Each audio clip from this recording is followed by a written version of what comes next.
Welcome back to the Kempire channel, your number one source for pop culture news and music, entertainment, reality TV, and so much more. This is our Tuesday takeover where we cover a variety of reality TV news, and of course, pop culture news. If you looked at the thumbnail, you see we have a whole lot to talk about, but we have even more to talk about. We have to talk about 90 Day Fiance, 90 Day Fiance The Other Way. We got to talk about 90 Day Fiance Before the 90 Days. We got to talk about 90 Day The Last Resort. Got to talk about Big Brother. We got to talk about anything else? Oh, Below Deck Down Under. We have a lot to uncover, but we also have to talk about Britney Spears. We got to talk about Michael Jackson. We got to talk about Rihanna. We got to talk about just a lot to cover for our Tuesday takeover. But if you haven't already, be sure to like the video. It's an easy and free way of supporting the channel. And also let me know if you can hear me loud and clear. I think you can. Those of you that are watching behind the scenes on TikTok, keep tapping your screens. Please know when we start taking callers, we will be ending our TikTok live. But if you want the full Kempire experience, head on over to YouTube, Kempire on YouTube, or you can watch us on the Kempire or Kempire Daily on Facebook. We're also live on Twitch and Twitter. We appreciate, well, okay, I don't know what to call Twitter anymore, but we're live there. Okay. All right. Let's get into our countdown, and then we're going to get into these hot topics and, of course, reality TV recaps. Baby, baby, won't you listen to me? I got that flavor. I know you're dying to feed. I ain't no dancer, just got some hip in my feet. Now throw your hands up. Ooh, you bring the lighter. I got the fuse. You make a fire. I'll add the fuel. Follow my lead. Just watch your shoes. Gotta turn the heat up to get this cool.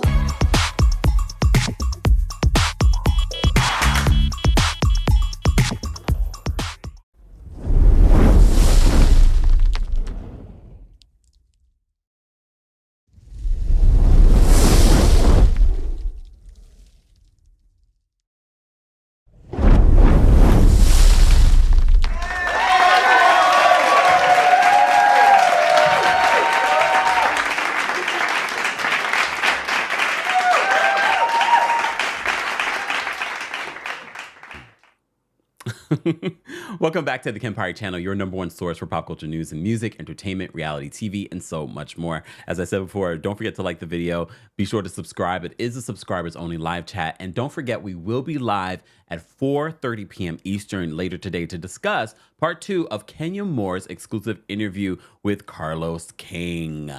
Yes, we have to unpack some of what she said. And I think some of what we were guessing based off the energy that we were getting from Kenya in part 1 might be true about her future with the franchise. So stay tuned for that later. If you haven't subscribed, subscribe because you'll miss out. Or at least turn on your notify me for that particular video. That link is already available. Our King's Guards will post the links in the live chat on YouTube for you guys to be a part of that conversation a little bit later on today. So stay tuned for that because there's been a lot. People have been having thoughts, okay? All right, so let's just get into this because you know we always love to start Tuesday Takeover with some good news. The good news is that you're here with us. The good news is that you are alive, feeling good, feeling well, excited, I'm sure. Maybe you got some good news today. Come on. Share that good news in the live chat. Share that good news in the comment section later on, crew. What was that good news that you received today? Okay, what's some good news that I got today? That I was fully prepared for today's show. Come on now. Yes. Took care of some administrative stuff as well today. So that was some good news. That all worked out. You know, when you have something, you're like, oh God, I don't know how this is going to turn out. I don't know if they're going to give me bad news, or they tell you something and you're like, oh, that seems easy. I can do that. Done. Okay. Y'all think it's just I just come on here and start talking mess. No, there's a lot of stuff that goes on behind the scenes in order to make this happen, along with the show, but also just the business side of doing what I do. So that's a lot of work that I don't love doing, but I gotta do it. You're not gonna lock me up. Not gonna lock me up. Thank you, Melvin, for the roses. Thank you, Bunny, for the rose as well on TikTok. We appreciate you guys. TikTok, keep tapping your screens. A lot of you have been hitting me up on X or Twitter telling me, Kempire, you should cover this or you should cover that. a lot of you don't realize on Tuesday Takeover, we cover a lot of these shows that you want me to talk about or topics that you want me to talk about. So spread the word. You're missing out. You're missing out on some of what we've already covered, including the 90-day franchise. Some of you didn't know I was covering 90 Day. We cover it on Tuesday Takeover. It used to be our 90-day Fiancé recap, turned into TLC recap. Now it's the Tuesday Takeover. All right?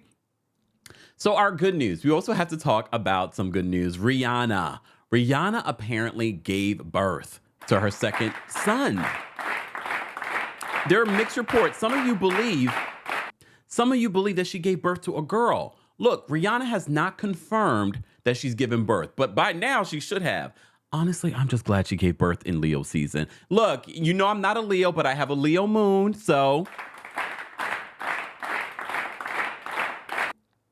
So Rihanna has given birth, yes, with A$AP Rocky's baby. This is their second child together. Their first son is named Rizza. So we hear, according to TMZ, that this second child also has, first was a boy, was born on August 3rd, and apparently has a name starting with the letter R. Rihanna has not confirmed this. I know Rihanna was trying to keep this on the low for a while, because you saw what happened with the last time she gave birth. It almost was like immediately released. So congratulations to Rihanna and A$AP Rocky. You may not like him for her, but apparently she does. And Rihanna hasn't made a misstep in her career in a very long time. So congratulations to that billionaires. Okay, come on, Rihanna. And her heirs. Now she's the queen of her castle. Her castle's full of boys. And one man. Look. Boys and one man. Allegedly. I'm sorry, Rihanna. Congratulations to Rihanna. I'm happy for her. Okay? She's got a Taurus and a Leo in her house. Which sign is A$AP Rocky? I'm sure I probably asked this before.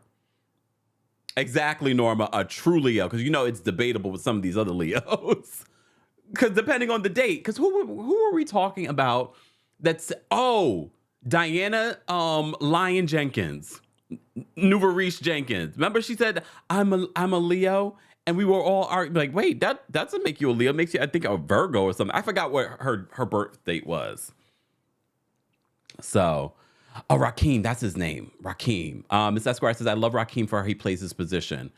And he has his own thriving career. It's not necessarily hip hop as much anymore. He's more of like a fashion socialite at this point. He has his own thriving situation, and they genuinely had a friendship before they became romantic. So congratulations to, he's a Libra. Okay, I like a Libra. I mean, as long as it's not one of the signs that we don't like. No, we shade all the signs. We shade all the signs, even Leos. But I'm happy for Rihanna. She's got a Leo and she's got a Taurus. Lucky Rihanna and her Pisces self. I mean, I feel for the kids. No, come on. We had to do it. All right. So congratulations to Rihanna. I can't remember if there was any other good news that I wanted to talk about, but we have so much to cover, so much to talk about. So let's just get into 90 Day Fiancé from the top, because there's so much 90 Day Fiancé to talk about. And I told you I was not going to watch 90 Day The Last Resort. I'm kind of regretting it, but we have to talk about a portion of it. I'm not talking about all the couples. I'll talk about that in a second. But let's first get into 90 Day Fiancé, the UK. We didn't get any Katie this week. They got married, was it last week or the week before? Probably. Okay? I will tell you this. Shane and Mert are becoming my favorite couple on 90 Day Fiancé UK. Because I feel like they genuinely love each other. He finally moved to the UK. He made it a surprise because, he made it a surprise whether or not, first of all, he made it seem like he didn't get the visa. And then he was like, when I come to the UK, it will be a surprise. So Shane had no idea when Mert was coming. So Mert finally comes, but they're living under one roof with her mom, who generally, I like the little relationship that Mert has with Shane's mom. It's like really loving. Okay? All right. Candace. The way Candace says, she needs a Gemini. We're lovely people, allegedly. Look, you set yourself up for that one. All right, back to this. 90 Day Fiancé UK. So I actually really like it. But for me, my favorite part of Shane and Mert's story on 90 Day Fiancé UK this week was when they moved into this new apartment. And Mert, he comes from very humble beginnings in Turkey. And he goes there and he's just like he's in amazement. He feels as if, oh my God, and it's not in that way that we judge 90 Day Fiancé folks, normally like, oh, you're just using them to, get into the United States or the UK. No, he genuinely was like, oh my God, my life has changed. And now I have the one that I love and I can be myself. He can't be himself from his native country. So I was happy for them this week. They had their little hiccup in their relationship, him being a little controlling, but everyone has things in their relationship they have to kind of navigate through. But I did know that Shane was not going to be, no. Shane is like, I'm not listening to you. I'm going to live my life. You're not going to come in here and try and tell me how to live my life. Okay? All right. So moving on, because like I said, we have a lot to cover, so I'm not going to waste too much time. But Luis and Jose. So after watching 90 Day, The Last Resort, and I'm watching Asuelo, I don't know who's worse. I feel as if Jose is worse because the elevator doesn't go all the way to the top for Jose. And the elevator doesn't go all the way to the top for Luis because the fact that you could lay down and get pregnant by this man and expect this man to be a mature adult to be the father of your children, I'm looking at you sideways, but I've been looking at her sideways for a while now when she was like, oh, let's get matching tattoos. Let's get married. Da, da, da. Like she makes poor choices. The only person that makes smart choices in that house is her son. And I'm sure her son looks at her like, what is going on with you? But Jose, I love you, chicken. I love you, chicken, baby. They had a gender reveal. He failed the English exam for him to stay in the country to get the visa, but he's going to take it again. She's paying for these things. At one point during this episode, he's like, oh, I need you to come do this music video. He's doing a music video in the house. I love you, chicken. It's not a language barrier when it comes to Jose. Yes, there is a language barrier. The elevator doesn't go all the way to the top for Jose. Something's not right, especially when the son talks about how he behaves in the house that we have not seen. But what the son was telling us about him, I was like, oh, I understand if I was the son, I would be like, I'm moving out. Because the son's grown too. I mean, he's probably like in his early 20s. But I would be like, I'm moving out, mom. You've lost your mind. You brought this other one into the house singing I love you chicken every 2 seconds, has the maturity of a 3-year-old. He really has the maturity of a 3-year-old. I'm a little concerned, but I'm also looking at Luis like something's not right with you. Every 2 seconds, this man is singing I love you chicken. For those that don't know, you're just getting caught up. Chicken is his reference for Luis, his girlfriend. No, his wife. What am I talking about? Girlfriend. His wife. So I'm thinking, remember I told you, I kind of said, well, in immigration at the customs, when you come into the airport, they could hold you for anything. They could be racially profiling you and you can't even question it because you don't know why they're pulling to the side because they have carte blanche to do whatever they want. So I was like, well, this man coming in with a fro and a fur coat, they're probably going to pull him to the side. I don't think it was that. I think it was his behavior probably on the plane. He probably was talking to himself. He probably would randomly, when he would get up to go to the, when he was probably on the line going to the customs, he's probably singing, I love you, chicken. Probably like this all the way to the custom gate. So the custom officer in the UK was probably like, oh, we need to pull him to the side. And when they start questioning him, they're probably like, oh, I don't know if we should let this man into the country. Can we talk? Can we talk? We're not judging, but we're judging. I love you, chicken. And that might be a hit, though. That might be a hit. No, it's not. Look, no, it's not. But I'm still looking at Luis like, something's not right with you. The same way I'm looking at Kehlani. Something's not right with you. But Luis is older than Kehlani. And now she's pregnant, and there's no guarantee whether or not this man's going to be able to stay in the country to see his little chicken born. Wait, hold on. Wait. What happened to Tia Taro? Tia Taro says, please, they looking at me at the doctor's office. I love this for us. Should I sing it one more time? I love you, chicken. Stupid. Sorry. Oh my God. Oh my goodness. Really? Get him off of my show. I do not feel bad. You know who I feel sorry for? I feel sorry for Luis's son. I feel sorry for him. Now he's being stuck with this man singing every 2 seconds, I love you, chicken. And now she's stuck with him because now she has a baby with him. All right, let me focus. Let me move on. I've spent way too much. I'm just so frustrated by Luis because why would you do this to yourself? At this point in your life, you raised your son. You've raised your son. And now you want to have a child with this one? You want to have a child with this man. Let me show you a picture of this man again, y'all, for those that don't know who we're talking about. TikTok, if you want to go to YouTube, you can see where I'm. He got a good, look, that hair is healthy though. I mean, between the two of them, they're going to have a baby with some healthy hair. Oh my goodness, delusion. If this is what desperation brings to you when you reach a certain point in your life, I don't want it. I'd rather be alone. I'd rather be alone.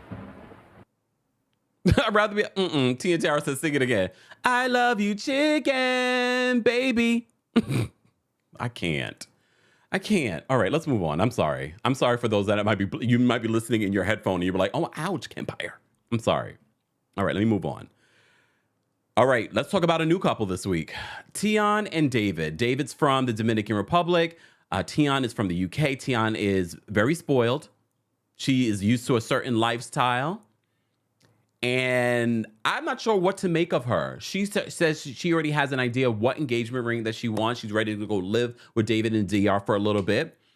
She wants a $5,000 ring, or 5,000 pounds, which is different. 5,000 pound ring. He can't afford one. We see him in this episode go shopping for a ring. He's like, oh, can I get not a diamond? He's like, oh, that's more in my budget. She is clearly spoiled. And look, I'm not judging her for being spoiled. You can like what you want a certain lifestyle. You grew up a certain way, fine. You gotta find the person that can give you that lifestyle, though. David is not a person that can give you that lifestyle. And you think that I don't know for a fact that Tian knows that he can't live up to the standards that she wants? Like, I'm not sure if they're playing in our faces, but girl knows what he can afford. I don't think you went to DR where he was able to front and make you seem like, oh, I can afford this big lifestyle. He really thinks highly of himself too. Did you guys notice that? He was like, every other confessional was talking about how good looking he is. Let me tell you something. I grew up here in New York City. We have a large Dominican community here in New York City. David, you aren't even in the top 5% of how cute these Dominican men can be. You need to slow your roll, sir. He's good looking. Don't get me wrong. David's good looking. All right, look. He's good looking. All gums. All gums in this picture, okay? She's beautiful. Tian's beautiful. He swears he's the hottest thing since, I don't know. Lies, the lie. I literally was on Instagram today, saw this Dominican man, and I was like, David thinks he's hot, and I'm looking at this Dominican man off of Instagram. And I'm like, now that's hot. David, you're good looking. Don't get me wrong. I'm not saying David's not good looking, but do not sit here and act like, David, you are the cream of the crop. Okay. Anyways, David can't afford a real ring. You know he's going to give that fake cubic zirconia to Tian. Tian's going to lose it. We already can predict what's going to happen with this couple. Moving on. Let's move on. We didn't get any of these other couples this week because we were being introduced to David and Tion this week. And of course, we were playing gender reveal with this one. But I have to say my favorite couple this week was Shane and Mert because I know that they're going to work out. I feel the love between these two. And I love that moment when he's looking at this apartment. He's like, oh my God, this is where I'm going to live. Yes, Mert. I can't wait. Good for y'all.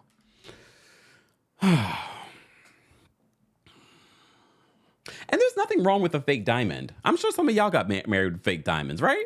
Don't they have, well, it's not fake diamond. Don't they have now scientifically constructed diamonds that are just as real as the, blood diamonds?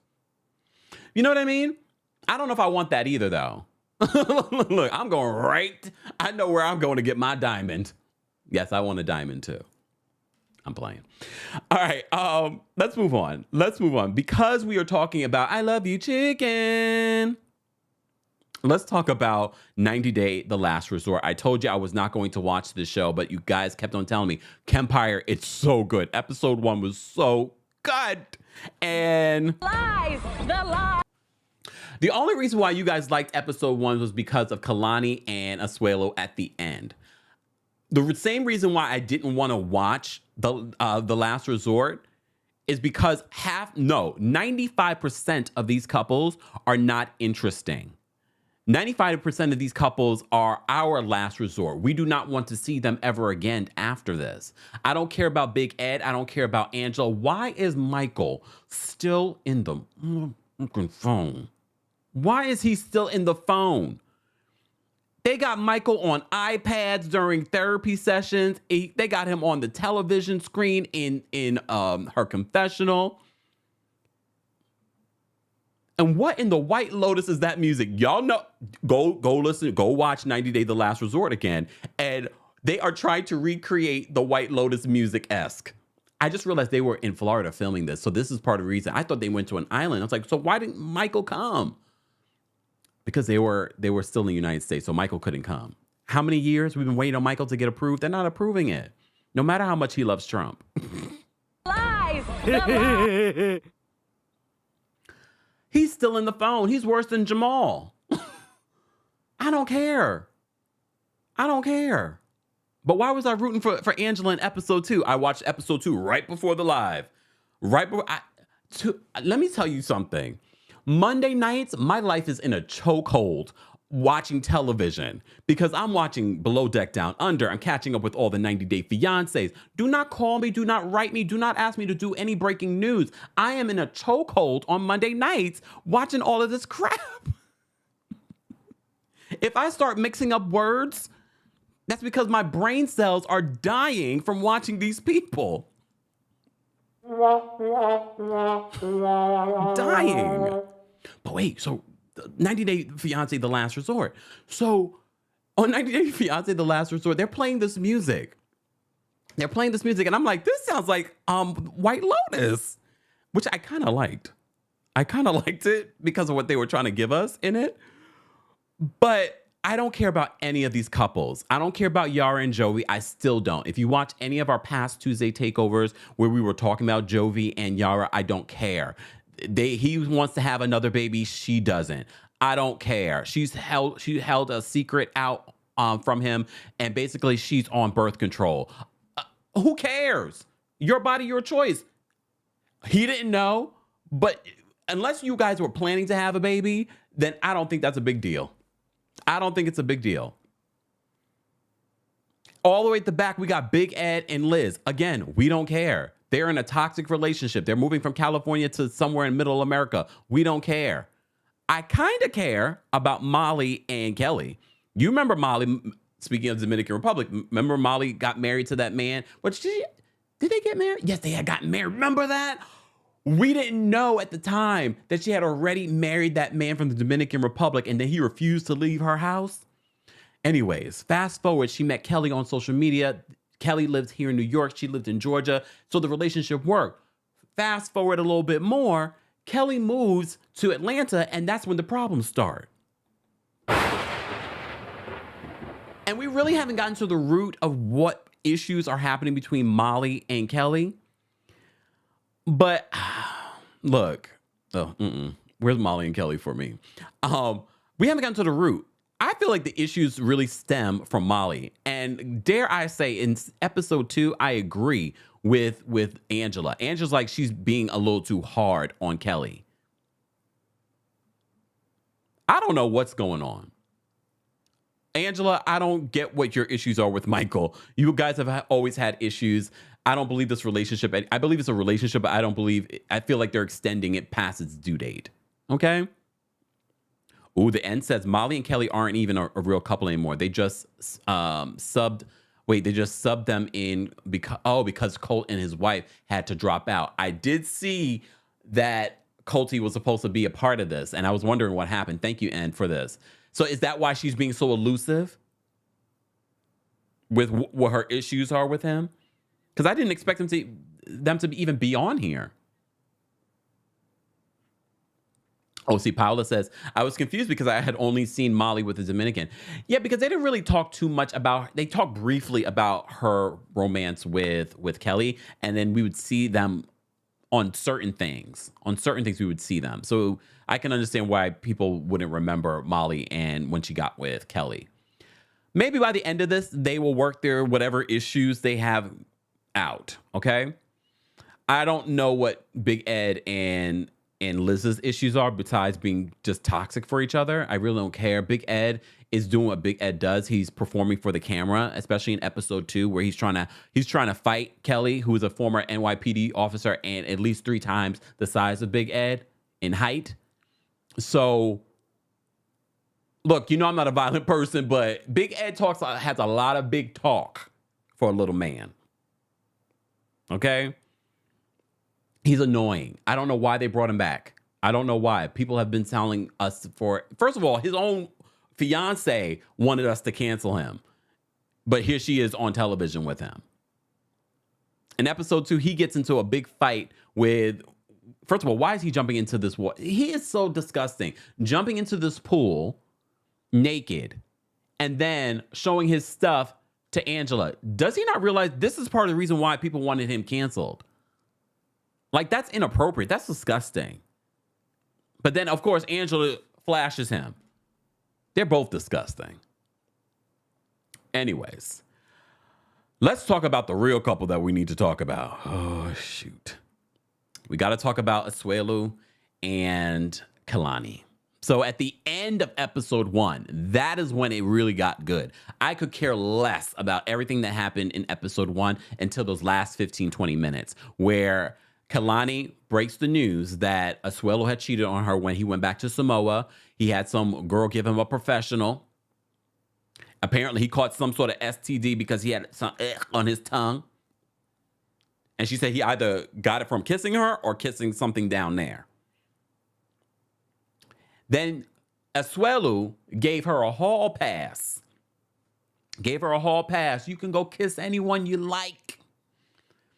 So Kalani, like a lot of, because y'all keep playing with women. You think women are, they're always going to one up you. So she not only went and took her hall pass and kissed another man, she kissed him down there. He kissed her down there. It went from down there to the in and the out.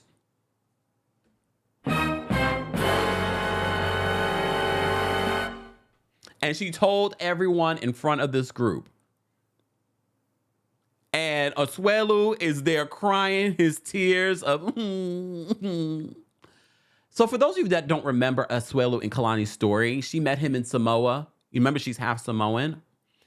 She was there. She was a virgin. He was her first.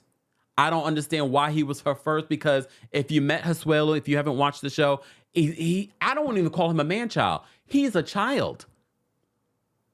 The way he thinks, the way he talks, the way he carries himself is like a little boy.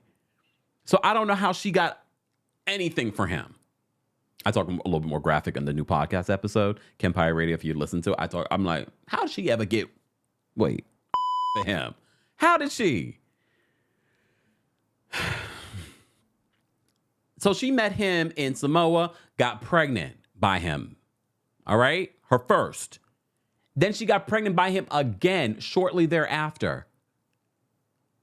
So he was her first. Her first. And then she had 2 babies by this man child. Then this man child had the nerve to go to Samoa, cheat on her, give her a hall pass, and she went all the way with this man. And now she's like, at the end of this episode, and I felt for Kalani at the end of this, she was like, I never wanted to be with anyone else but you. That part got me like, girl, really? Well, maybe because you haven't tried anything else. Maybe because you didn't try anything else. Well, she tried something else, and now she's like, oh, this is what it could be like? Yes, Kalani, run. Run, go get you some real good. Because she says anytime she has sex with Asuelo, it's about him. It's about him. She says when she has sex with this other man, it's about them. And she's been talking to the man ever since. In episode 2 of 90 Day The Last Resort, she's now promising him, okay, I'll block him. I won't talk to him while we are doing this experiment. Why you gotta block him though? Can you just tell him I'm working on my relationship with my husband or something?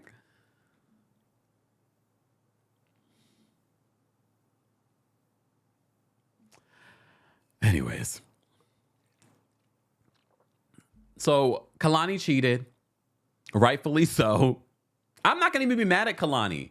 I'm not mad at Kalani. What I'm mad at Kalani for is the fact that she even decided to be with Asuelo.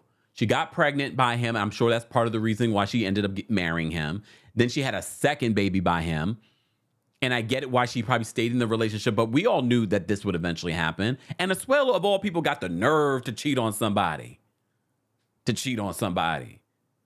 Because based off of Kalani's personality, you would never think that Kalani, who's so, to me, she's almost like around the way, like she's down. Like she look like she'd be a lot of fun. That's why she loves Angela. The fact that she got sexy time with Asuelo, it makes no sense to me. It makes no sense to me. But look, a fool is born every day. Oh, wait, hold on. Janine says, Kalani was wrong. Cover your husband or divorce him. On the DL, he was a chronic cheater.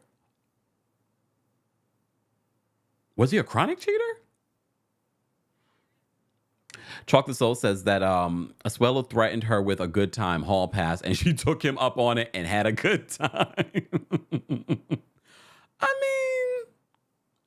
mean, guys, you're just joining us. This is our Tuesday takeover where we cover a variety of pop culture news and, of course, some reality TV as well. We have almost 900 of you watching on multiple platforms. We appreciate you all taking time out of your day to be here. Be sure to like the video. Those of you watching on TikTok, let's get to 10,000 likes. We're almost there. Those of you watching on YouTube, we're almost at 300 likes. Let's get to 300 likes. Liking the video is an easy and free way of supporting. So thank you, thank you, thank you, thank you. All right. Let me finish up my 90 day. Because I don't have a lot to say about before the 90 days or the other way. I'm not going to delve deep because we just delve deep in some other stuff. Okay. Okay. Okay. I will never understand this couple. Let's talk about 90 Day Fiancé before the 90 days. Okay. Let's talk about this. We didn't see Rosvin and Amanda this week. I'm okay with that. But David and not David, Misha and Nicola. So she meets his family for the very first time. His mom, his brother, they don't know about their relationship. These two, Misha and Nicola, have been talking for years. 7 years. He's very religious. He's a 40-something-year-old virgin, not judging, but I am judging him a little bit. Not because he's a virgin. I feel there's a reason why he's been single this long and why he's still a virgin. Something's not right with Nicola.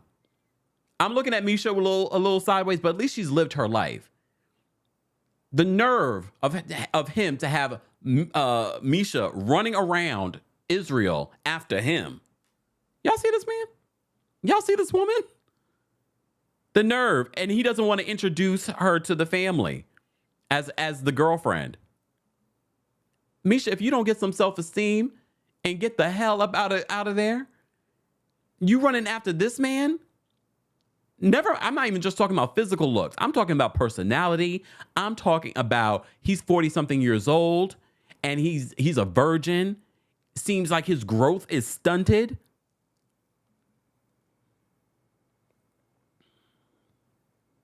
That's all I have to say about Misha and Nicola. Statler and Dempsey. So they're in a rocky patch right now because Dempsey finds out that Statler's been talking to her ex from England. This is all I have to say about Statler this week. Statler she needs therapy. And I'm not being facetious about that. No, she needs therapy. She has some sort of issue. She likes to rush, and she talks about why she likes to rush in this episode. It comes from her childhood. Girl, you need to heal that before you can get into a relationship. You cannot force this situation with Dempsey, because that's exactly why your ex from the same country wanted to slow things down. I wouldn't be surprised if Statler gets back to the United States and Dempsey does the same thing. Dempsey really is into Statler because Statler's funny, Statler's quirky, Statler's cute. I can see why someone would like her. However, all of that stuff, that's why it's not just about attraction. Yeah, attraction will pull you in. But when you start to get to know someone's personality, it's sort of like, oh, you are a little too much. And Statler is a lot. Statler is definitely a lot. And Statler is just ready to lock this whole Dempsey situation down. But Dempsey's like, no. Gino and Jasmine. All I got to talk about is the preview for next week, because we already know just when they're having a good week, finally he's able to have sex with her. And now he wants to talk about having a baby. If y'all believe that Gino and Jasmine are seriously considering having children, I have a bridge to sell you. This is why every week when we talk about this couple, I don't want to talk about them, because I don't believe this relationship. Now, Gino, at his big age, wants to have children. Remember, this season, we came in, he didn't even want to have sex with her, but now he wants to have children. And she's like, I don't know if I want to have children. Next week, she's threatening to go sleep with her ex. Y'all notice her fashion when she puts the little clips in her hair, and I'm looking at her like, what is she doing? Is she purposely trying to lean into the, because people, have things to say about her and her behavior. It's very like, don't turn your back.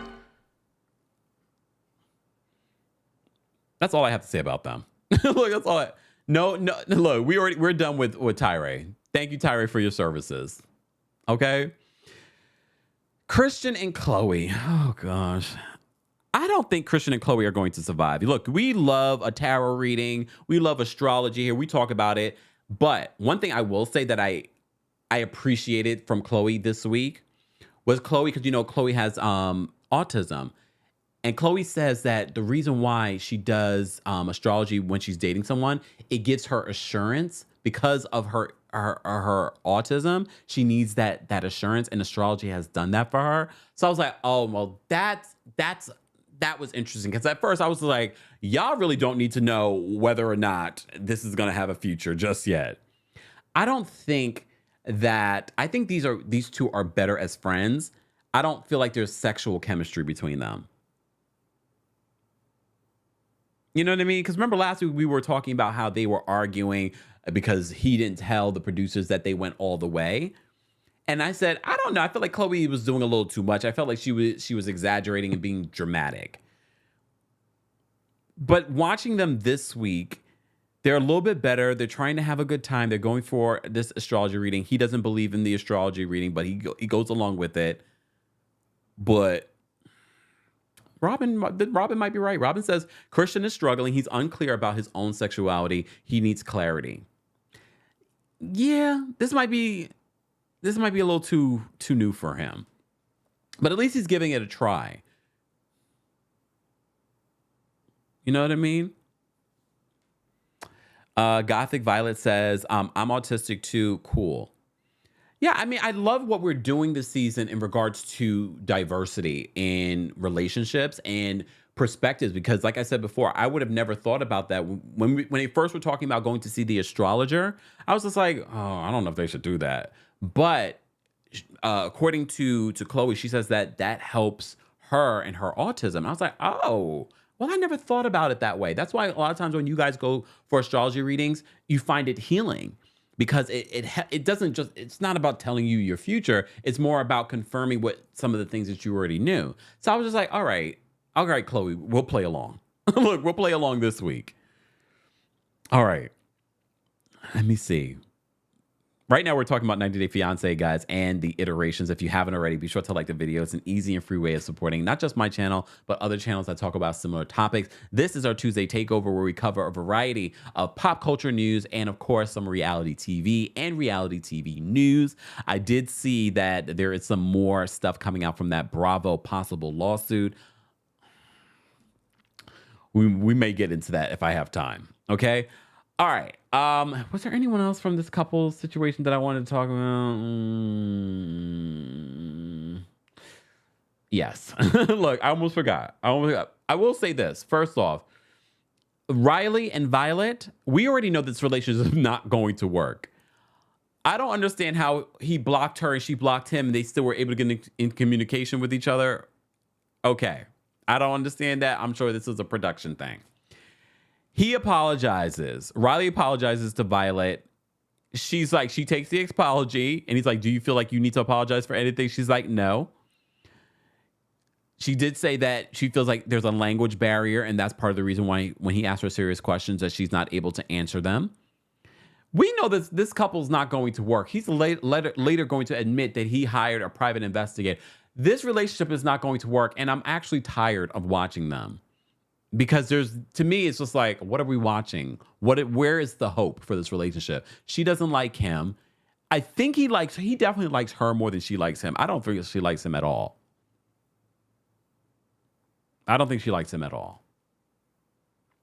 See, Shersa agrees. Shersa says, nah, Violet is lying about her, quote, language barrier issue. There's definitely a language barrier. I just don't feel it's as extensive as Violet is saying. I feel like we can already tell within this energy that these two do not like each other. This is not going to work. Why are we still here? But you remember last week, we forgot to talk about this. Riley was talking to someone from Vietnam that's in the area as he was, just still in the area hanging out and doing things. And they were talking about how, well, family in Vietnam is your actual family, not your friend. And remember, the reason why Violet got upset was because the friend was asking, why are you still on the app if you guys are dating? And she didn't like that. So apparently family's family. So because this woman wasn't his actual family, she was offended. I don't believe that. I don't believe that. Oh, Ann says, he was a part of the production team, the team that who Riley was talking with. Well, maybe that's it. I don't know. I don't believe it. I don't believe that's the reason why Violet was upset. I think Violet was caught out there and she didn't like being caught out there. In my opinion. All right, let's move on. Let's talk about 90 Day Fiancé The Other Way. Oh, goodness. This couple.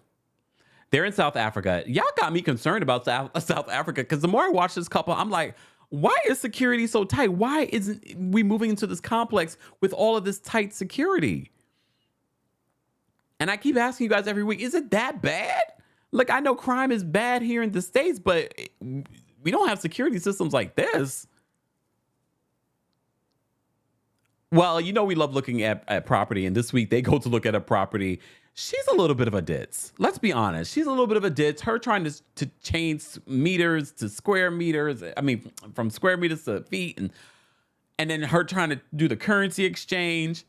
That apartment that they looked at, that was like $2-point-something million, not dollars in their currency, but like $113,000 in American. I was like, that's pretty nice. And you got a pool and there's security. But my thing is, she's saying to him, well, you promised that you would be able to take care of me. Apparently, he got himself involved in some cryptocurrency, so business is not doing very well for him right now. So he really doesn't want to move right now. But you remember, he was the same one that set up a whole, rigged system for security in the house that he has now. Damn. Girl, you knew what you were signing up for, though. I mean, she didn't know about the financial issues that he was having, but You knew what you were going to South Africa for, and now you want to try and change up the plan and say, let's move? Okay, Nisi. Okay, Nisi. Nisi says, yes, it is. South Africa is bad. Take it from an African. I mean, I'm going to. I'm still going, but I'm a little concerned. Do I need to hire security? Look, do I need to hire security? Oh my gosh. Because the way that they make it seem on 90 Day Fiancé The Other Way, I'm like, damn. But she was annoying me this week. Like, I don't like him either. I feel like he's controlling. I feel like he's very short with her, but she's also annoying. So it's like a catch-22 with these two. And she's delusional. She's like, well, why don't we go for a $4 million place? $4 million in their money, not our money. And I'm just thinking to myself, girl, you want him to uproot his entire life, because moving is stressful enough. You just got here and you want him to uproot his entire life to make you more comfortable. Because she says she wants to go out running and stuff like that. Again, another American moving to a country, not doing the full homework on the situation. And it's not like she hasn't done the full homework. She already knew this before going there. Oh, damn. Jeannie says, and the TV production got all them cameras. They better be. I'm sure they have security. I'm sure they have plenty of security. This is not the first time that they've filmed in South Africa, 90 Day. I don't know about this couple. She was annoying me this week. Naomi says she did not do her research before agreeing to. She didn't. Or she did and she ignored it. But he left her at the side of the. Well, he didn't leave her at the side of the road. She decided to up and leave when he's explaining to her his financial issues. Regina says, if you're going to stay there, yes, security is necessary. I went on a cruise and it was fine. Note to self, I gotta look into that. I gotta look into that. All right. Shout out to some of you that have just become members here on the channel. Shout out to you guys. We appreciate you becoming members. We appreciate the monthly support. As I always say, if you would like to become a member, you don't have to. You can also support just by liking the video. But head on over to teamkempire.com/join so you can become a member. There are all kinds of really great perks, including you'll be the first to get the call-in number for the backstage. Okay? Let me move on, because we still have a lot to talk about, and I have to be live again at 4:30 to talk about this Kenya Moore interview, and I need to re-listen to it. All right. All right. All right. So we talked about them. We didn't see Danielle and Johan this week, but we did get the crying couple, Kenny and Armando. Okay. I'm not going to talk about how much they cried, but they did cry a few times in this episode. However, I don't know if we ever knew. I think we did. I just can't remember. I don't think it came out on the show, though. Because we always follow like the side T when it comes to 90 Day Fiancé. We knew about Armando's ex that died in the car accident. But remember, the car accident wasn't necessarily, it was something else. It was something else. But we won't get into that because I'm waiting for Armando to tell that story. But I can't remember if we knew that Armando's baby's mama, they weren't married, right? If we knew that she was pregnant when she got into that car accident. I couldn't remember. I was like, did we know? I just remember that story about Armando's ex was like, whoa. And I thought one day that more than likely that they would tell the story on the show. But we're slowly unpacking more and more about Kenny and Armando because they both lost children. Apparently, Kenny lost twins at one point, and Armando, his ex, was pregnant at the time when she died in that car accident. You know what, Niecy? Come on, Niecy, stop. Niecy says Armando's looking for child support if they break up. I mean, I never thought about that, but you might have a point. I don't think so, though. I feel like Armando and Kenny do have a solid relationship. So one of their big issues right now is the fact that Armando wants to have a baby and Kenny wants to do that for him. However, Kenny's like, I'm old. I don't want to do that to the child if, God forbid, I, pass away. By the time they graduate college, I will be 80-something years old if I make it that long. You know what I mean? So that's Kenny's issue. Kenny and Armando are hanging out with his daughter and his mom, and they're talking about it again. And of course, this is when, okay, Elijah, I couldn't remember. Is it new to all of us? See, Chocolate Soul says, I don't remember that she was pregnant. So that's new to us. We knew about his ex and the circumstances surrounding her passing away. I can't remember the full details, but I remember that was a story.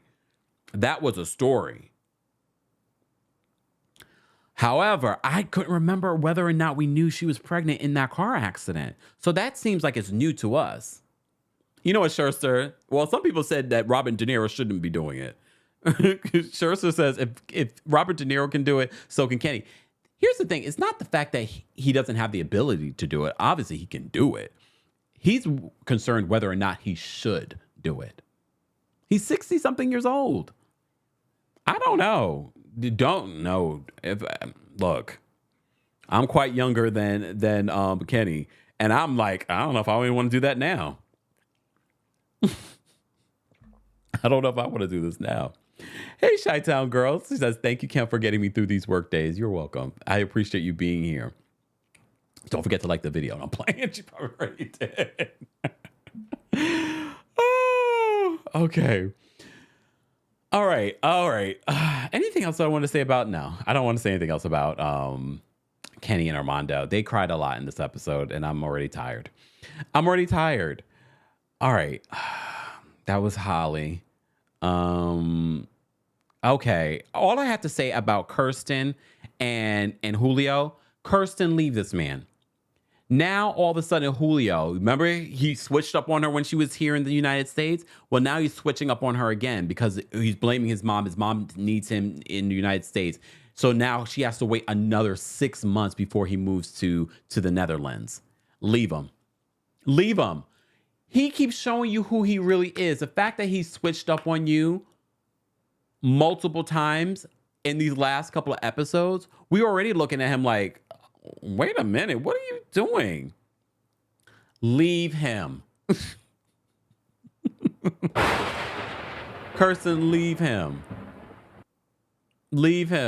I've seen the men in the Netherlands. You could find another. Come on. You can find another. Oh, and this is what I say. When people show you who they are the first time, believe them. And the first time isn't necessarily the literal first time you meet them or the first week or the first month. Sometimes the first time people show up is because of them around their people. Remember when this couple got together, they met during the pandemic where it was just them. Now everyone's getting into his head and he's just like, oh, I don't want to do this. I don't want to be there. Oh, I know I said I was coming now, but I'm going to have to come in January. So another 6 months. Leave him. Leave him. Know your worth, Kirsten. I'm so glad we didn't get Kimberly and TJ this week. Okay. Here's the couple that I want to end this on. Brandon and Mary. First of all, way too young to be this serious. We already were concerned with this couple because they were always, when they weren't together, they were always on FaceTime with each other. Even when Homeboy was in the bathroom, he's on FaceTime with her. When he's sleeping, he's on FaceTime with her. Only to come to find out a couple of weeks ago, Homegirl was unplugging her internet, talking about, we don't have power, just so that she could go hang out with her friends. This week, though, Homegirl almost has an asthma attack because he's putting his foot down. He's just like, they go to church together. She's like, don't look over there. Look at the priest. Look at me. Don't look anywhere else. I was thrown. And then when he puts his foot down, like, your jealousy, like, this is too much. She breaks down. She can't stop crying. They're trying to get her inhaler. And I'm watching this like, oh, Brandon, run. Immediately. Go. First of all, they're too young to be this serious. And I'm not one of those people that like, oh, you're too young. No. This is a perfect example. You're too young to be this serious. Run, Brandon. But we already knew this when the whole, I didn't realize the phone situation was because of how jealous she is. She needs to know everything that he's doing. Poor Brandon next week is crying in his confessional. Homegirl wouldn't stop. I was just like, oh, no. Like, she needs, look, I don't say this lightly because there are plenty of people that we could say needs therapy. No, this was a perfect example of someone that we can all say together needs therapy. She needs to work on whatever issues and insecurities that she has at that young age. She needs to work on that. She can't be in a relationship, and they're too young to be all of this.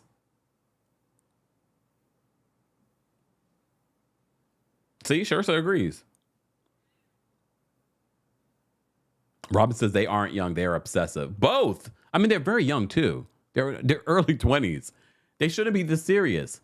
But they're also like, the behavior is ridiculous.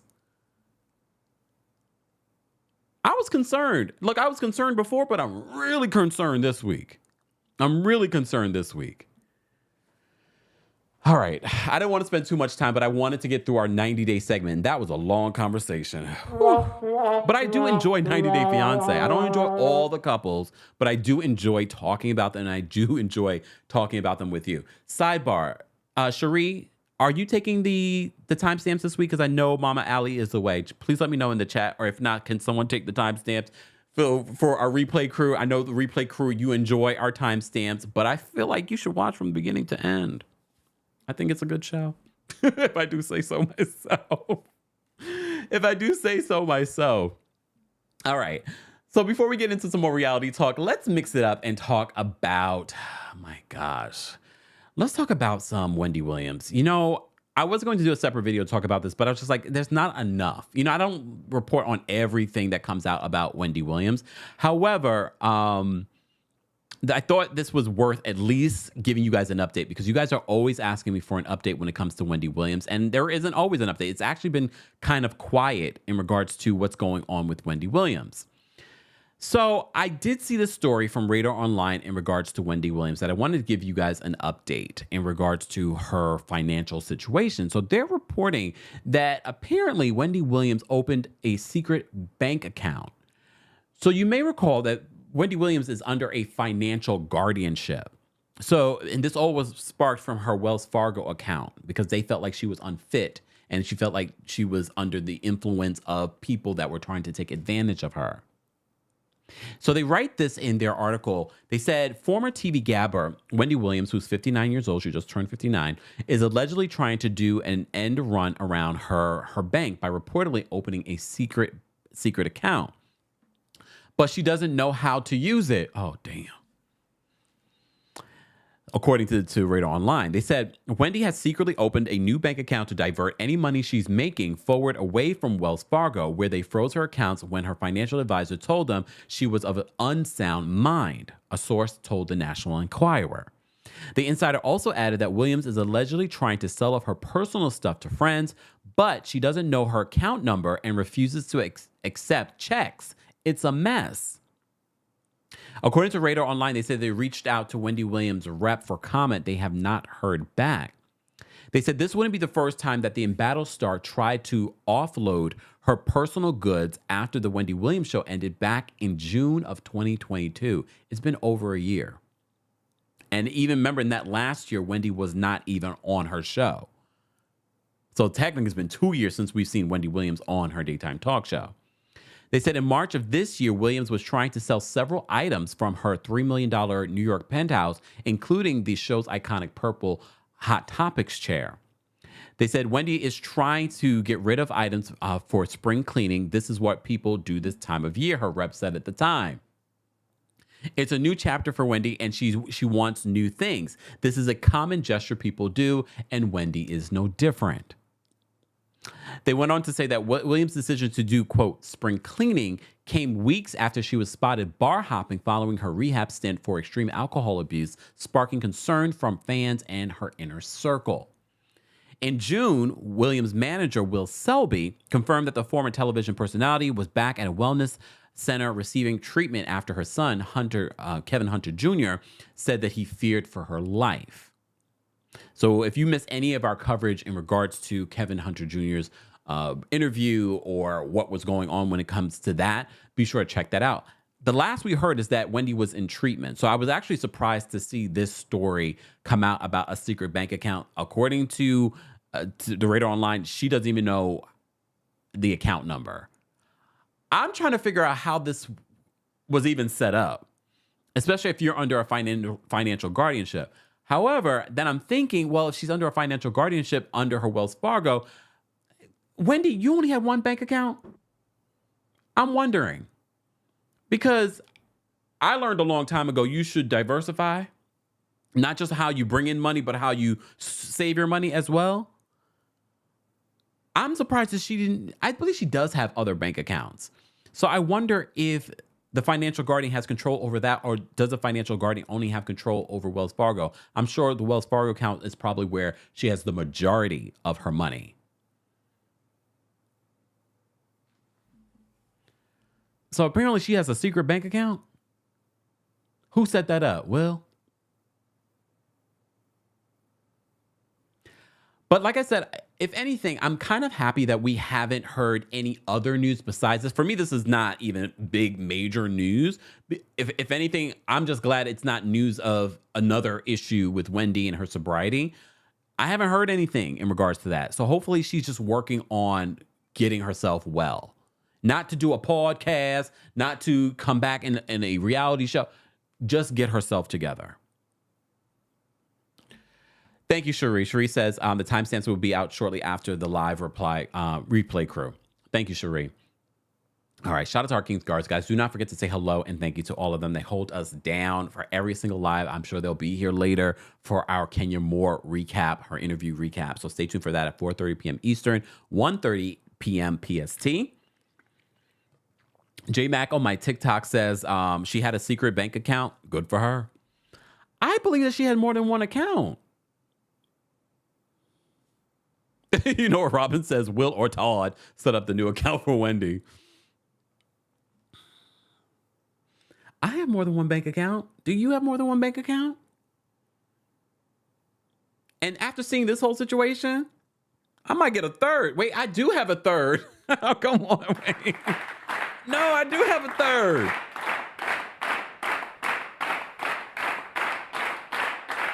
But what I've learned from this situation, I'm going to make sure I put a little bit more money in some of those other bank accounts just to split it up a little bit. And look, Wells Fargo, we haven't kept our eyes off of you because you've been accused of a lot of stuff, especially here in New York City. So this is why everyone has been giving Wells Fargo the side eye. I'm glad I don't have an account with Wells Fargo, but I don't trust any of the banks. But you know what I'm saying. Wells Fargo. Down the rabbit hole says, I may or may not have 5. I'm about to get 4. See? Because here's the thing. And here's the thing. Here's what I've learned. You should definitely, especially if you have, how much do they insure you for? I can't remember the exact amount, and it may have changed. But I believe one bank only insures you for a certain amount of money. So it doesn't make sense for you to keep all of your millions of dollars in one bank. So keep that in mind. I know we all don't have millions of dollars, but let this be a lesson to all of us. Kalani says that, yep, I have two. I have 2, one with the bank and the other with a credit union. And didn't the AKAs open their own credit union? We didn't talk about that, but I did post it on my my community tab here on YouTube. Didn't the AKAs just open up their own credit union?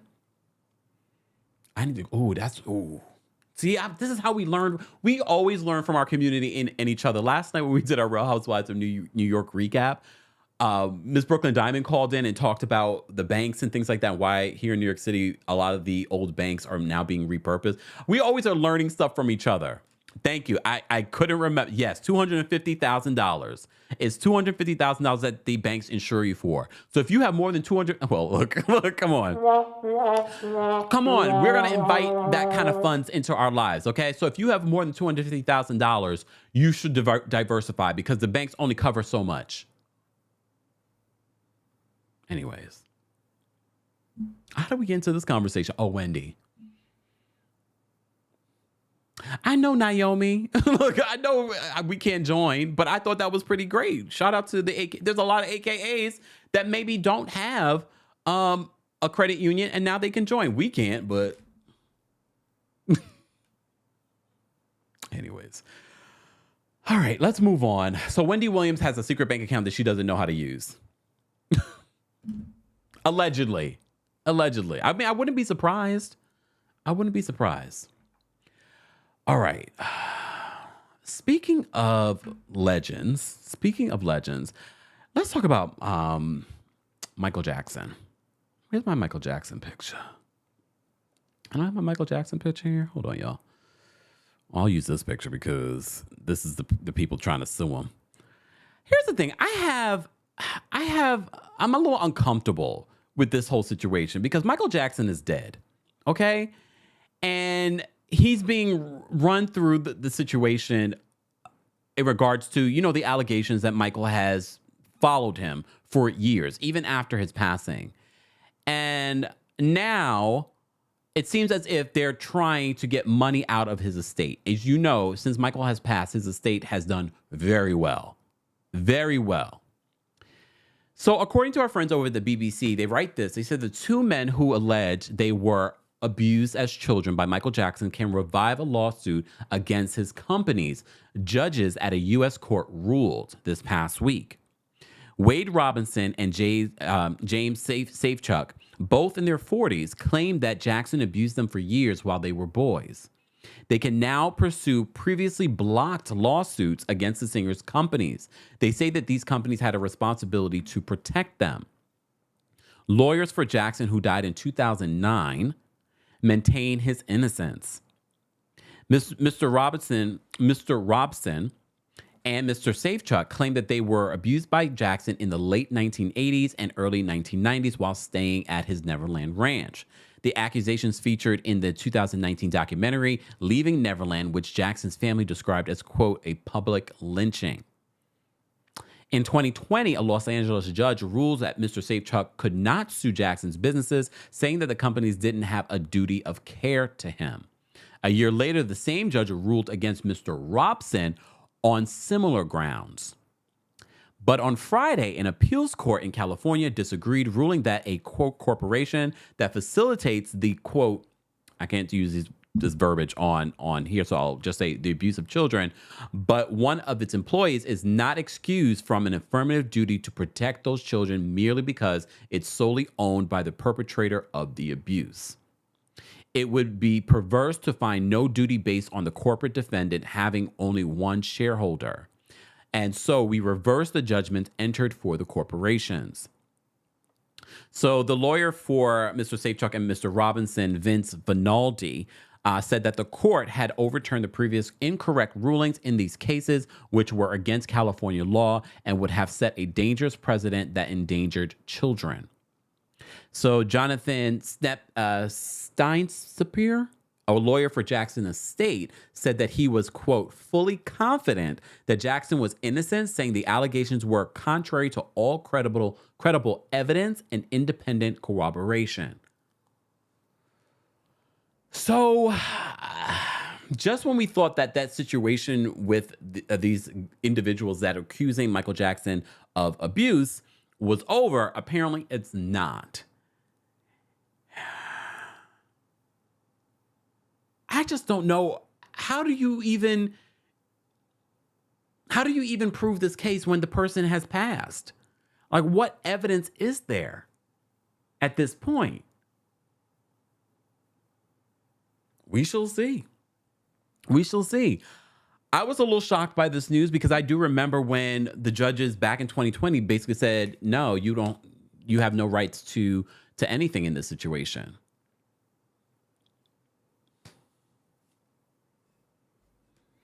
Gothic Violet says that, and look, I mean, they're going to have to prove their case. They're going to have to prove the case. Gothic Violet says, how could you possibly have any evidence after so long? It's just hearsay at this point, right? Well, it depends. We haven't seen or heard the evidence. Very much, we were just talking about this with the Nicki Minaj lawsuit that just came out last week, sorry. I was like, well, Nicki hasn't responded to this lawsuit. I want to hear what the response is. I don't just go by what a lawsuit says. I will report to you what the lawsuit says, but I'm not going to just believe one account. I want to hear the full story. What happened? Was it self-defense? Was it this? I don't know what's going on with this particular case. I don't know the nitty-gritty. I didn't see the documentary. So but they're going to have to prove their case. They're going to have to prove their case in court. We also have to keep in mind, the Michael Jackson estate is worth probably near $1 billion, if not over $1 billion at this point. It's gone up tremendous. It makes tons of money. There's so many different things that comes out from this estate. Is this a money grab? I mean, that's the accusation that people throw at victims all the time. However, like I said, they're still going to have to prove their case in court. We shall see. We shall see. I'm just here to tell you the news. They appeals court approved them to revisit this, and you know that they're going to. All right. Speaking of legends, oh goodness, I'm worried for this person, Britney Spears. So Britney Spears, last week, if you missed it, we did a couple of reports on Britney Spears, both short form and long form. Britney Spears is getting a divorce from this man, Sam. All right. Very much like I'm going to bring it back to 90 Day Fiancé. Very much like the Asuelu and Kalani situation, or the Luis and Jose situation.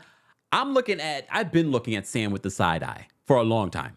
I've been looking at him with the side eye for a long time. So because I just don't understand how you're in a relationship, because I don't care what anyone says. Yes, the conservatorship was wrong. It was overly aggressive when it came to controlling Britney Spears' life. But I do believe that Britney needed some services in regards to her mental health.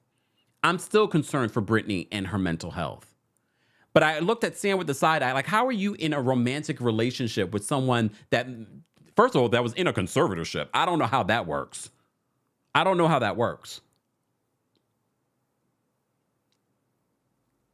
And we want Britney to have love, but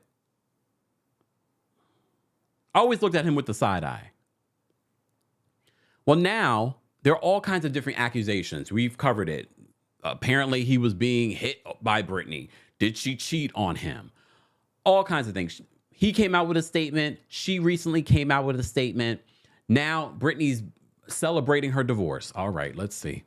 Look at this. Britney is celebrating over the weekend. Britney was out. She was out celebrating. What is this man doing? What is this man doing right now to Britney? And let me tell you something. When I watched this, I got really concerned because I felt as if we were seeing the Britney era right before she put out that album, that amazing album. What was it? What was the name of the album? Was it Blackout? What was the name of the album? You guys remember? So when I saw this video footage, I was like, this is her celebrating her divorce. Okay? I don't know, Britney. I mean, good for you. There's a bunch of shirtless men. She looks great in this dress. I don't know. Like, I want the best for Britney, but at the same time, I'm just like, what are we doing here? Who are these people? Are these more leeches coming into Britney's life? Because you remember the last time when she had a whole situation. Oh, thank you, IB. It was the black. I couldn't remember. So, yeah. I don't know. Look, I don't know. So this was Britney over the weekend celebrating her freedom. I don't know if she cheated. I don't know what happened in her relationship with Sam. But I am concerned because I know some of you are even referring to him as the handler. But, okay. I'm just going to keep her prayed up. That's all we can do. Let's keep Britney prayed up. That's all. Look. Okay, well, first of all, let me just read you the Instagram post that she did along with this video. Let me just read this because even this wasn't making any kind of sense to me, what she was saying in it. I know some of you have made sense of it. I can't make sense of it. I'm like, what is she talking about?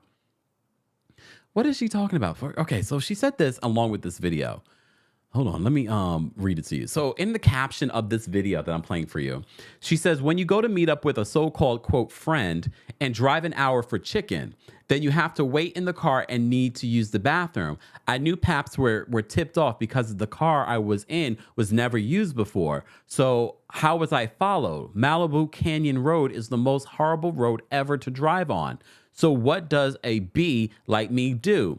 I put my green dress on and show up at my friends. I invited my favorite boys over and played all night. So this is the caption for this video that you guys are watching beside me. I mean, I hope she's living her best life. I'm still concerned. But that's just me. I could be wrong. I could just be very sensitive. Look, I could just be very sensitive. I don't know. Britney's about to be single again. According to a report, she has an airtight prenuptial agreement. Sam apparently is supposed to get nothing out of this divorce, but he is seeking spousal support. And there's all kinds of different stories coming out. Oh, she abused him and she cheated on him. All kinds of different things.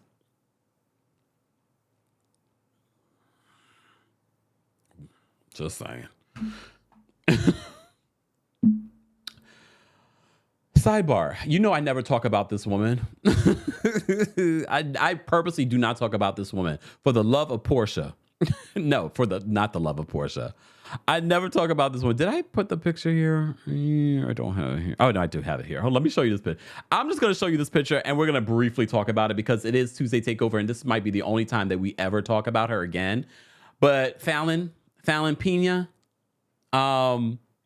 yeah, so apparently she's dating Pleasure P. I don't know if it's for a music video, but the way that they were making it seems like this is a real relationship. She just got out of a relationship with that boy, Jalen, who she had a baby with, allegedly. I don't know if that's really his baby.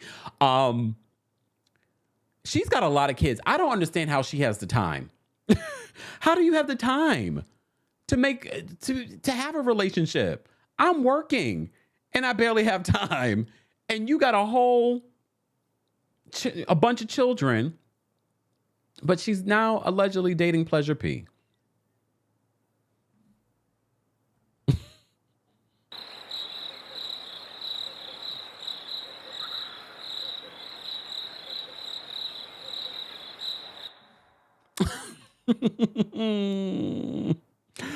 Oh my goodness. Oh Lord. I was about to say something, but I'm not gonna press that button. I'll press this one. It's me. Hi. I'm the problem, it's me. I'm so tempted to press that button. But when I press it later, you know who I'm talking about. Goodbye. All right, let's move on. Big Brother. Let's talk about Big Brother. Yes, we have so much to talk. This is the first week we haven't talked about Beyonce. I'm very tempted. She's still on tour. She's still a hot topic. This week people are still comparing Beyonce and Taylor Swift. And I'm like, never mind. I'm going to leave it alone. I'm going to leave it alone. I'm gonna leave it alone. All right. Okay, we'll talk about Big Brother and then we'll get into Below Deck Down Under. We got a lot to cover still. All right. I don't know if I'm gonna be able to take calls today, guys, because we have to go live again later. So I might not be able to take calls today. Sorry. I apologize in advance. But let's talk about Big Brother. So you guys told me that my girl Siri is the 17th house guest on Big Brother. And I was just like, not my girl Siri. Look, y'all know how much I love Siri from The Traitors and how she won that. And of course, she was made famous from being on Survivor, but I never watched Survivor. And I never watched Big Brother. I only watched Celebrity Big Brother. But this season, I'm in. I'm watching. I even watched the live feeds. I was like, I need to stop watching live feeds because they do provide spoilers. Oh Okay, briefly. I'm not going to go through all the nitty-gritty of everything. I just want to point out the people that I love. First of all, Cameron with the fro. I like him, but when he went to Jared, because the spoiler alert here, y'all. Jared, where's my picture of Jared? Hold on. I got a picture of Jared somewhere. Hold on. I thought I put a picture of Jared here. Oh, here it is. Jared is Siri's son, but nobody knows except Izzy, who I love. I love me some Izzy. All right. So Izzy's the only one that knows that Siri and Jared are related. But when Cameron went to Jared and was just like, I think that Felicia, I think that is, what is she? What? Oh my God, Denzel Washington's sister. I said, you know what? You are a fool, Cameron. And then Jared just looking at him like this. You think? You think? Okay. So before we even get into the cast of characters, because we reported on this. If you follow us on TikTok, you follow us on any short content, we did a short story talking about Luke. All right. So you remember Luke. He used the N-word and then he was kicked out. He was caught using the N-word during the live feeds and he was immediately kicked out. Well, now he's speaking out. And you won't believe the trash he said. Anyone who watches the clip of me saying, the cheese room comment, it's pretty clear that I meant no malice. It's pretty clear that I, had no ill intent. It was directed at Corey. And it was after about 8 hours, or it was about a week of malnutrition, a week of sleep deprivation. I was getting probably 2.5 hours of sleep on that cheese block. And you don't really take into account the psychological distress of being under studio lighting 24/7. And being, not knowing who your friends are, who your enemies are. So, what happened. Do I regret it? Obviously. But I feel like it happened for a reason.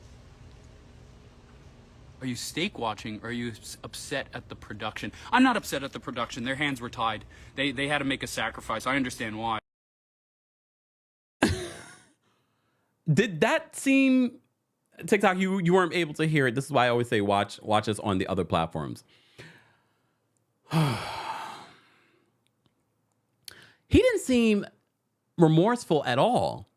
I was actually shocked when I saw this video, and I was like, oh, he doesn't seem remorseful. And you notice how Jared, and maybe Jared will feel differently once he sees this clip of Luke's response to using the N-word, because the way that Jared was sort of like downplaying him using the N-word, I was just like looking at Jared like, really, Jared?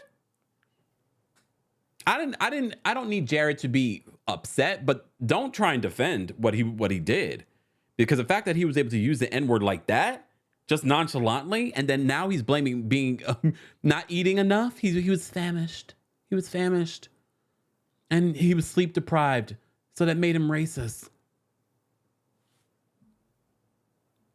It's me. Hi. I'm the problem. It's me. Exactly. Alex, he's even smirking.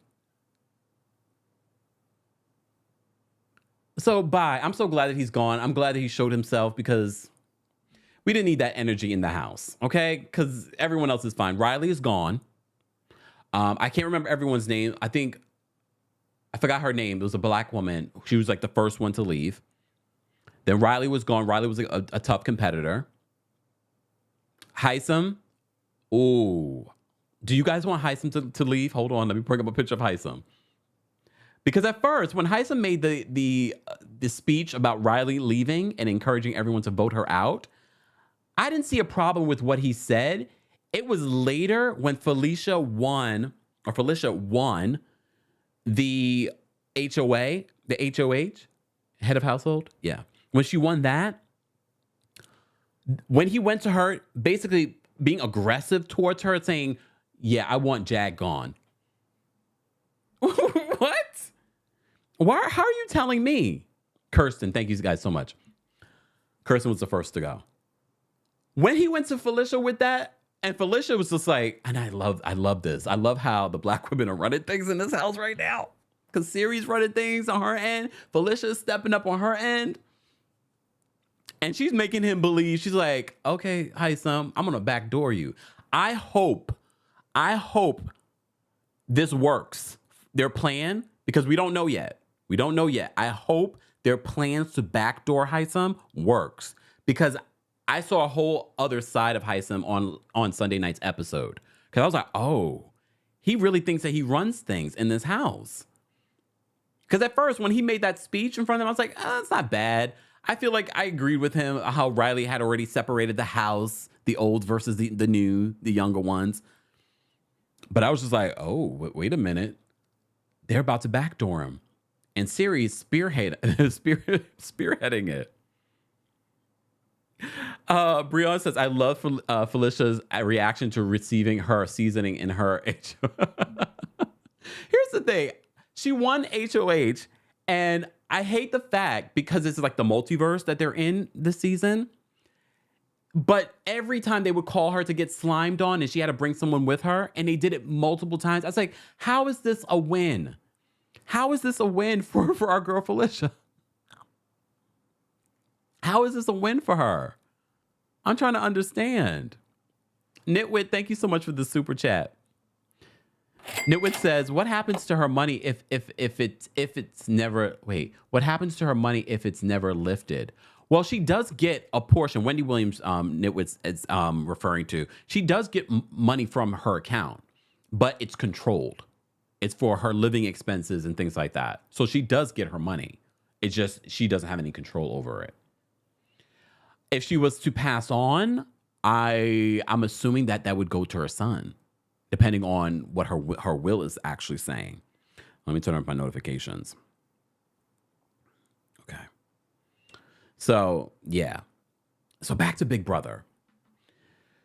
So I'm enjoying it so far this season. I love the fact that Siri's here. I love the fact that she's down. You know, she's really trying to keep the secret of her son being there. But there are people that are, I wonder what, if it does come out that that's her son, how this is going to ruin her game. Right now, she's playing the game really, really well. I was happy to see Riley go. I didn't love Riley. Matt clearly had a crush on Riley. We did see this past week. He admitted to Riley that he had a crush on her. So he was sad to see her go. He was ready to you know, bulldoze over anyone in order to keep Riley there, because he wanted to explore more stuff with her. Riley's a nice guy. Riley is also deaf. Here's the thing. I have a question. And I think it's important for me to ask this question. You remember the game that they were playing where they had the headphones on and they had to hear stuff? Isn't he deaf? So how is this game fair for him to play? He did go through a lot of schooling in order to be able to speak. I like Matt. I do. He seems like he has a very sweet energy. And I love the conversation that he had with Siri, and who was also sitting there. I think Izzy was sitting there as well. And they were talking about, you know, how sometimes he can come off a little standoffish because he's first feeling people out, also because he can't hear. So I thought that conversation, and the fact that Siri was like, you know, I don't have any deaf people in my life. And hearing about his experience, is mind-blowing. It opens a whole thing to me. See, Sage, you agree with me. Like, I was like, how did he play that game? Right? Greg says the competition was so unfair to Matt. I just thought I was like, what? I was like, how is this going to work?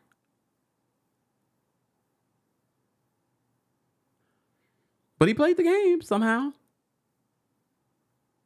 Somehow. I mean, I feel like in that situation, they should show how they are helping him in this situation, because they have to help him.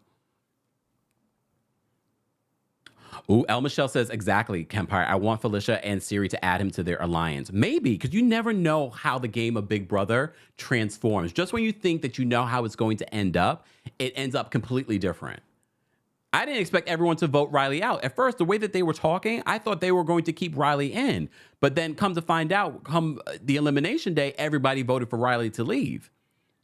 And now they're trying to get Hisam out. And I'm wondering, I'm wondering if it's going to work. Because now they put up Cameron and Jag. I'm so proud of me remembering all these names. You know, show me how many shows we're talking about, and I remember these people's names. I just started getting into it this week. Come on, give me my flowers. Give me my flowers for remembering everything. Here, can we just talk one thing? Look, because you know we're shallow. First of all, I think Matt is a cute guy, but the hair does him no justice. I think if Matt was to get a new haircut, he would be so much cuter. Anyone else? I just had that random thought because I'm watching him and he's a very sweet man, very, very sweet man.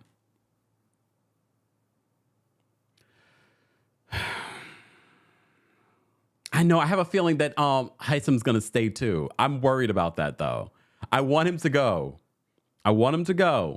but I have a feeling like he knows what he's doing. He's playing this game. He's kind of funny to me too, Heisem, but at the same time, like he showed his true colors. I was like, don't you dare try and tell Felicia how to play this game. Where's my Felicia picture? Hold on. I have to add her in here. Miss Felicia. Miss Felicia is showing out. If Miss Felicia wins or if Siri wins, I want either one of them to win. And if either one of them don't win, I want Jared to win because then at least technically Siri wins. I want Siri to win first, in my humble opinion, or Felicia.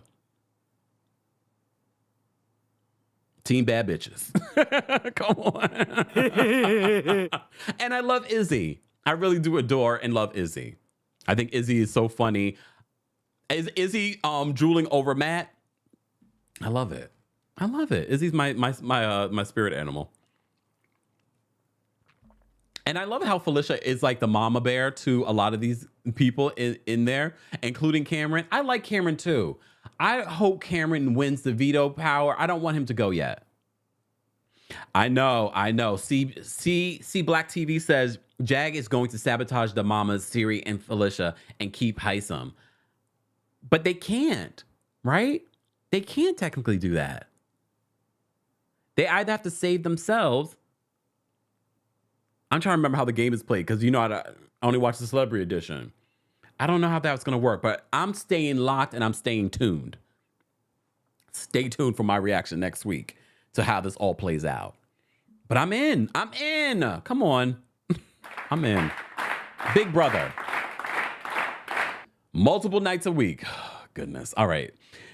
Again, guys, I don't think I'm going to be able to take callers today because I do have to rewatch this interview with Kenya Moore and Carlos King so we can do our live recap in about a little bit over 2 hours. So I do want to go over Below Deck Down Under because that's another show that we talk about here. And I'm still loving Below Deck Down Under. Goodbye, Laura and Luke. We don't care anymore. Okay? We don't care about you guys anymore. They are releasing 2 episodes a week. This is why my night is under lock and key on Monday nights. Because I have to watch all of this 90 Day Fiance, 2 hours of Below Deck Down Under, which I enjoy the show, but that's a lot of time. All right? Sage says, OMG, same Kempire. I want to see Felicia, Suri, and or Jared go all the way with Matt and Izzy being in the final 5. Oh, yes. Save this comment. I agree, Sage. I want to see these be the top 5. They got to play their game right, though. This is what makes it so nerve-wracking. Sidebar. They do a lot of replay on this damn show. That's why I fast forward through a lot of the crap. Because I'm like, it's a lot of the repeating the same stuff over and over again. Julie Chen, you got a good job over at Big Brother. Ever since you left the talk. Because your husband got caught up in that Me Too situation. And then you leaned in to be calling Miss Moonves. Come on. I'm never going to let her forget it. She's still with him, though. Okay, Miss Moonves. Woo. All right, back to Below Deck Down Under. Okay, all right. I feel for the chefs. I always forget her name. Zahira? The chef. I like the chef. this season. I really do enjoy her.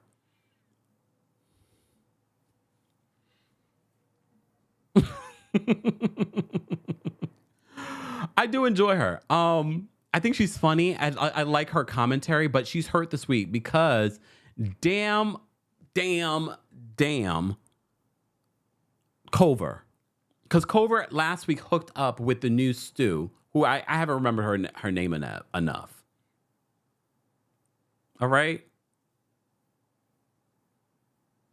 Oh, you're right, Robin. I completely forgot. Thank you for reminding me. Because Joao, who's the new bosun, I wasn't sure because they would show flashbacks of him being just a little annoying, and him and Aisha had some issues back in the day. But I love him. Zarina, thank you. I couldn't remember. I always forget that it's Chef Zarina with a T. So Robin says Joao is from South Africa, and he's spoken about the danger. He just spoke about the dangers in this week's episodes. He said that he's had to shoot people. His mother, he got really emotional talking about his mom, and then talking about how he asked his mom, whether or not, if he didn't get into yachting, she said that he would either be dead or in jail if he didn't get into yachting.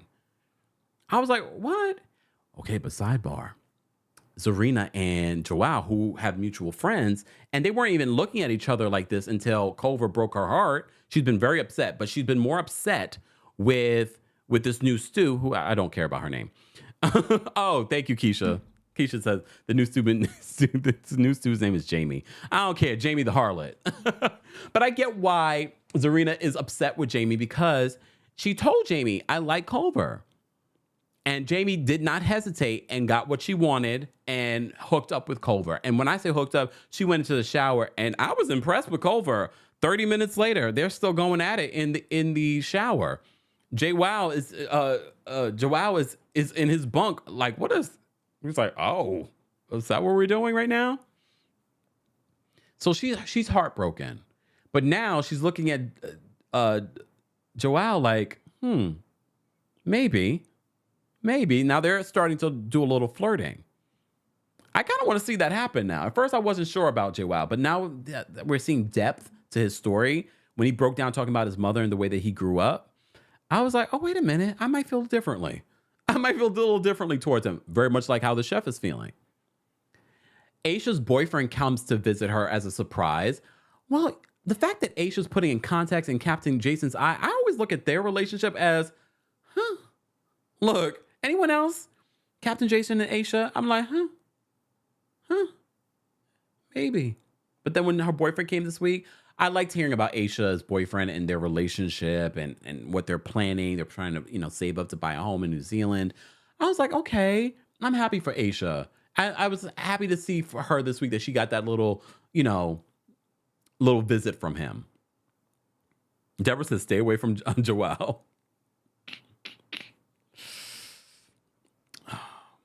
VK says, I am from South Africa. Personally, the reality shows don't do our country justice, especially 90 Day Fiancé. I mean, that's why you got to go yourself and do your own research. You can't base everything off of a television show. Okay. Yeah. Robin says that Jason and Aisha adore each other. They do, but I always kind of look at their relationship like, Look, Storm says that Captain Jason is the DILF captain. Yeah, but you see, Zarina would love to hit it, but that's never going to happen. He would never cross that line, Captain Jason. She would love it if he did, though. She would love it if he did. All right. What else did I want to say about this episode? Oh, Harry. So Harry and Margot wants to break his heart, but she doesn't know how to tell him because she just really wants to be his friend. She doesn't want anything to do romantically with him, but she goes into his room to break the news to him, and she doesn't break the news to him. She says, you're looking for something serious. Instead of saying, I just want to be your friend, she doesn't have the words. And I don't know what it is. She doesn't have the words to be like, I don't want a relationship with you, but you also don't want anything romantic with him. But I think she also kind of likes being romantic with him. I think she likes having someone she can cuddle with and sometimes smooch with. So she's also confused. And poor Harry is now confused because in these last couple of episodes, Margot's now flirting with Adam. But I don't feel like Adam is, I don't know what's going Adam. Adam, he might just be very straight and narrow when it comes to, I'm not fooling around with anybody on this ship. The Brooklyn jumped out of Adam this week. Y'all saw that? I got frightened because I'm trying to fold laundry, put something away. And all of a sudden, I hear Adam screaming on the phone. And I'm like, ooh, the Brooklyn jumped right out of Adam this week because his little brother got jumped. And he talked about how he grew up and he had to learn how to fight at a very young age in Brooklyn. I really like Adam. Adam also had some struggles this week. And this is one of the reasons why I love Below Deck is because, again, you always have to have a real skill set to be on this reality show. Because he's trying to maneuver this yacht, the docking of this yacht, and the yacht, this yacht has gone through it this week. It's a beautiful yacht too. Because he doesn't know what he's doing. Well, he knows what he's doing, but he feels like it needs to be more than one person doing what he's doing. So Matt is dealing with the yacht situation, and it crashes into the dock, and Captain Jason's like, that's going to be like $1,000. And I love how he's saying that all nonchalantly. I'm like, oh my God, they keep busting up this damn yacht. But here's the thing, Adam really likes to pretend like he knows it all. But he knows it all up here, but he doesn't know how to necessarily translate what's up here to working on this yacht. Okay, a couple of things. Again, another reason why I love Below Deck, because it's real. They took these charter guests, lovely family. The lady getting emotional at the end. Lady, you've been on the boat a day. You've been on a boat a day, but she was sweet. You've been on a boat a day. She's like, I'm going to miss you guys. I said, what in the Kenny and Armando is happening right now? When they went on that private little island, and they had to get off the island immediately because the tide was coming in. The island was about to be sucked up. The island was about to be sucked. And thank God for the producers getting that overhead shot.